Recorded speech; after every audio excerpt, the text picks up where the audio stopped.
Welcome back. అవి అల్పజీవులే కానీ ప్రాణాలు తీసేంత డేంజర్గా కూడా మారతాయి. చిన్న కాటు ఎంత పెద్ద ముప్పుగా మారుతుందో చెప్పడానికి దోమ పెద్ద ఉదాహరణ. దోమలు తెచ్చిపెట్టే జబ్బులతో ఏటా లక్షల మంది ప్రాణాలు పోగొట్టుకుంటున్నారు.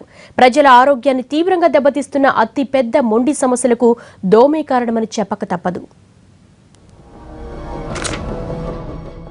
ఆయుష్ తక్కువైన మనుషుల ప్రాణాలు సైతం తీసే సామర్థ్యం పుట్టుకతో సాధించుకున్న గట్టి పిండం దోమది. ప్రస్తుతం సోకుతున్న రోగాలన్నిటికీ ప్రత్యక్షంగానో పరోక్షంగానో దోమే కారణం. దైవం మాట దేవుడెరుగు, దోమ మాత్రం సర్వాంతర్యామి. దీనికి సీజన్ అంటూ ఏదీ లేదు. సర్వకాల సర్వావస్థల్లో దోమ దర్శనం కలిగే పరిస్థితులున్నాయి. ఇంత డేంజర్ కాబట్టే ప్రభుత్వాలన్నీ దోమల నివారణపై తరచూ మాట్లాడుతుంటాయి. ఇటీవల హరితహారం కార్యక్రమాల్లో పాల్గొన్న సీఎం కేసీఆర్ దోమ గురించి కొన్ని ఆసక్తి వ్యాఖ్యలు చేశారు. దేవునికైనా పూజలు చేస్తామో లేదో కానీ దోమకు ధూప నైవేద్యం తప్పనిసరైంది. దోమ ఉంటే అందరినీ కుడుతుంది కదా, కుట్టదా? దోమ ఉన్న అది లేకుండా చేసుకుంటే గొప్పతనం. కానీ సర్పంచ్ అని చెప్పి సర్పంచ్ని కుట్టకుండా ఊకుంటుందా దోమ? సర్పంచ్ అని బోర్డు ఉంటుందా? సర్పంచ్ని కుడుతుంది, జాయింట్ కలెక్టర్ని కూడా కుడుతుంది. ఇప్పుడు నేను ముఖ్యమంత్రి చాలా పెద్ద సిపాయి నన్ను ఎట్లా కుడతా సుత్తాన్ని ఊకుంటుందా? అది ఉండకపోతే కుట్టదు. కానీ ఉన్నాక దానికి ముఖ్యమంత్రి ఉండదు, ఎమ్మెల్యే ఉండదు, ఎంపీ ఉండదు. ఎవడు ఎదురుగా ఎత్తవాని కుడుతుంది, ఎవడు దొరుకుతావని కుడుతుంది. ప్రాణాంతకమైన దోమలతో వేగలేక జనం చచ్చిపోతున్నారు. పారిశుద్ధ్య లోపంపై ఏదో చేశామని చెప్పుకుని చేతులు దులుపుకుంటున్నాయి. మలేరియా, డెంగీ, చికెన్ గున్యా, పైలేరియా, మెదడువాపు లాంటి వ్యాధులకు దోమలే కారణం. ఇటీవల ఈ జబ్బుల విస్తృతి బాగా పెరుగుతోంది. ఇవన్నీ ఒకే రకం దోమ ద్వారా కాకుండా రకరకాల దోమల ద్వారా వ్యాపిస్తున్నాయి. అందుకే ఈ దోమల నివారణకు కేసీఆర్ చేసిన ప్రకటన అందర్నీ ఆలోచింపజేస్తోంది. సర్వాంతర్యామి అయిన దోమను అంతమొందించేందుకు ప్రభుత్వంతో పాటు ప్రజలు సహకారం తప్పనిసరి. పరిసరాలు శుభ్రంగా ఉంటే దోమల్ని అరికట్టవచ్చనేది అందరూ చెప్పే మాట. అయితే అధినేతలు నివసించే ఆవరణ కూడా దోమలను పూర్తిగా నివారించలేవనేది అంగీకరించాల్సిందే. ఒకప్పుడు ఆరు బయట దుప్పటి కూడా కప్పుకోకుండా జనం నిద్రించిన రోజులున్నాయి. కానీ ఇప్పుడు బెడ్రూమ్లో కూడా దుప్పటి తప్పదు. వీటికి పర్యావరణ పరిరక్షణ కూడా అవసరమేనన్నది ఇప్పుడిప్పుడే గుర్తిస్తున్నారు. చెట్లు పెంచడమే కాదు, దోమలు పెరగకుండా ఔషధ మొక్కలు పెంచాలంటున్నారు తెలంగాణ సీఎం. దోమ లేకుండా చేసుకోవాలి. మనం పట్టుబడితే గ్యారంటీ చేయగలుగుతాం. అది ఏమంత గొప్ప ముచ్చటేం కాదు. ఆ మలేరియా బీమారి రావద్దు, మెదడు వ్యాధి రావద్దు అంటే అట్లా కాదు. మన చేతులు ఏం లేదా అది రాకుండా చేయడానికి? మనకు కొద్ది తిప్పలు పడితే కాదా? అవుతుంది. హైదరాబాద్ సిటీలో పక్కకు ప్రగతి రిసార్ట్స్ అని ఒక ఏరియా ఉంది. 3000 ఎకరాలలో ఉంటాయి ఇంగ్లాండ్లో. 3000 ఎకరాల జాగాలో ఒక్క దోమ కూడా కనిపించింది. ఒకటంటే ఒకటి కూడా. వాళ్ళు పట్టుబట్టినరు, అనుకున్నారు, దోమ రాకుండా చేసుకున్నారు. ఆ పద్ధతిలో ఏం లేదు. కొన్ని చెట్లు ఉంటాయి, మస్కిటో రిపెలెంట్ అంటే దోమకు రాకుండా చేసే చెట్లు ఉంటాయి. అవి ఊళ్ళో ఎన్ని పెట్టాలో, ఏ పద్ధతిలో పెడితే ఊళ్ళకి దోమ రానే రాదు. దోమలు పెరగడానికి మన దేశ పరిస్థితులు బాగా అనువు. అందుకే మనకు వీటి బెడద ఎక్కువ. మగదోమలు చిన్నగా ఉంటాయి, చెత్త చెదారం మీద ఆధారపడి జీవిస్తాయి.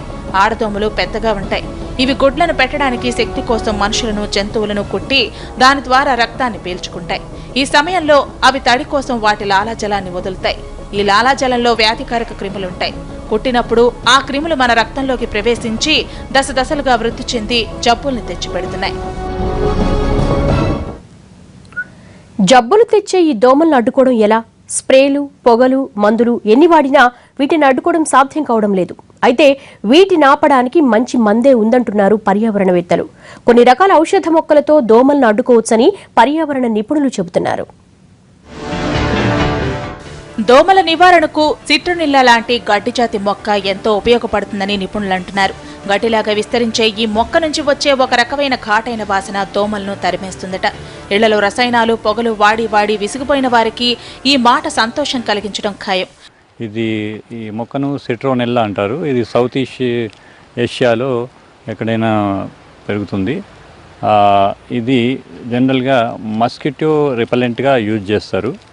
అట్లాగే దీని మొక్కను వచ్చేసి దీని ఆయిల్ను కూడా పర్ఫ్యూమ్స్లో, మస్కిటో కిల్లర్స్లో యూజ్ చేస్తారు. మస్కిటో రిపెలెంట్ వాటిలో కూడా యూజ్ చేస్తారు. ఇది నేచురల్గా మస్కిటోస్ని అవాయిడ్ చేయడానికి జనరల్గా మనము ఇళ్లల్లో ఒక పాట్లో పెట్టేసేసి డోర్ దగ్గర ఇది జస్ట్ గ్రాస్ లాగా కొంచెం ఉంటుంది. ఒక చిన్న పాట్లో పెడితే మనకు మస్కిటోస్ను ఇన్సైడ్ రానియకుండా ఇది అవాయిడ్ చేస్తుంది.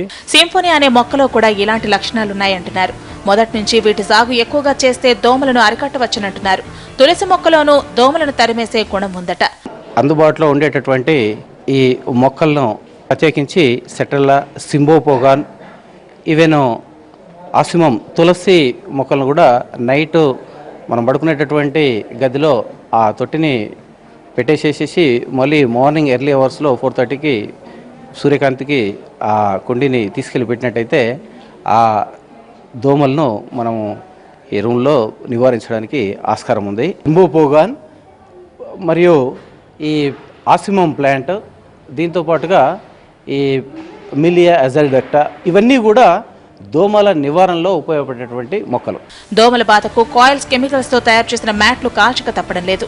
వాటి వల్ల తాత్కాలికంగా దోమలు దూరం అవుతాయో ఏమో కానీ ఆ పొగ పీల్చడంతో కొత్త రోగాల బారిన పడుతున్నారు జనం. రకరకాల క్యాన్సర్లకు ఈ కాయిల్స్ కారణమవుతున్నాయి. పారిశుద్ధ్యం ఏదంతా ప్రాబ్లం వల్ల మొన్న ఇవంతా ప్రాబ్లం వల్ల దోమలు చాలా ఉన్నాయి. మా దగ్గర చాలా పోతున్నాయి. ఇప్పుడు గుడ్ నైట్ రిఫిల్స్ కానీ, Good Knight advance liquids plus Good Knight fast cards ఇవంటి చాలా పోతున్నాయి. కస్టమర్స్ కూడా చాలా వస్తున్నారు అనమాట. దోమలు చాలా వస్తున్నాయి. దీనికి ఇంకేమైనా ప్రత్యామ్నాయం ఏమైనా ఉందా అని అడగడానికి చాలా వస్తున్నారు. దోమల దెబ్బకు మస్కిటో కాయిల్స్ అంటించలేదే నిమిషం నిలబడలేని పరిస్థితి. తప్పని పరిస్థితిలో కెమికల్స్ ఉండే ఈ ప్రోడక్ట్స్ ను వాడుతున్న ప్రత్యామ్నాయాల కోసం వేట నడుస్తూనే ఉంది. ప్లాంట్ మస్కిటోస్ రాకుండా మనకు చాలా బెనిఫిట్ ఉందండి న్యాచురల్లీ. అండ్ మనం గుడ్ నైట్, టార్టాయిస్ ఇవన్నీ యూజ్ చేయకుండా అవి మనీకి వచ్చి పెట్టి అండ్ సైడ్ ఎఫెక్ట్స్ కూడా చాలా వస్తున్నాయి కదా వాటి గురించి. పిల్లలకి ఎలర్జీ అని, పెద్దవాళ్ళకి ఆస్తమా, ఇవన్నీ ప్రాబ్లమ్స్ చాలా ఉన్నాయి కదండి. అలా కాకుండా ఇప్పుడు ఈ సిట్రోనిల్లా న్యాచురల్లీ ప్లాంట్ మనం ఉంచుకోవటం వల్ల మస్కిటోస్ రాకుండా చాలా బెనిఫిట్ ఉందండి. మేము యూజ్ చేస్తున్నాం అండ్ దోమలు ఏమీ రాకుండా ఇంటి దగ్గర సిట్రోనిల్లా, మా ఇంటి గుమ్మంలో సిట్రోనిల్లా ప్లాంట్ ఉంచుకోవటం వల్ల ఇప్పుడు మస్కిటోస్ లేకుండా అండ్ బెనిఫిట్ కూడా ఇప్పుడు మనీ పరంగా కూడా ఎక్కువ అమౌంట్ ఖర్చు పెట్టకుండా అది పరంగా చాలా బెనిఫిట్ ఉందండి. ఆలోటు పెట్టినా కూడా దోమలు మస్తు ఇబ్బంది అవుతుంది. మస్తు ఇంటి దగ్గరనే మోరు ఉన్నది. ఆ మోరు మంచిగా లేదు, నీళ్ళు పోతలేవు. మాకు ఎవరు ఇచ్చినా మా గల్లీ మోరి సప్లై చేస్తలేరు. అది కేసీఆర్ చెప్పిండట. అదేమో చెట్టు మళ్ళీ పెట్టుకుంటాం, ఒకసారి పెట్టుకుంటే రావంటున్నారు. మరి తెచ్చి ఇస్తే పెట్టుకుంటాం. మళ్ళీ ఇట్లా మాకు ఇబ్బంది చాలా అవుతున్నది. మస్తు దోమలు వస్తున్నాయి. వర్షాకాలంతో పాటే విష జ్వరాలు వస్తాయి. అవన్నీ దోమల కారణంగానే అన్నది అందరికీ తెలుసు. రోగాల బారిన ప్రజల కోసం నిధులు ఖర్చు చేయడం ఎంత ముఖ్యమో, రోగాలు వ్యాప్తి చెందకుండా ముందస్తు చర్యలు చేపట్టడమో అంతే ముఖ్యం. ప్రాణాల మీదకు తెచ్చే రసాయనాల కన్నా ప్రకృతిలో దొరికే ఇలాంటి మొక్కలు నాటుకుంటే అన్ని విధాలా కలిసొస్తుందంటున్నారు.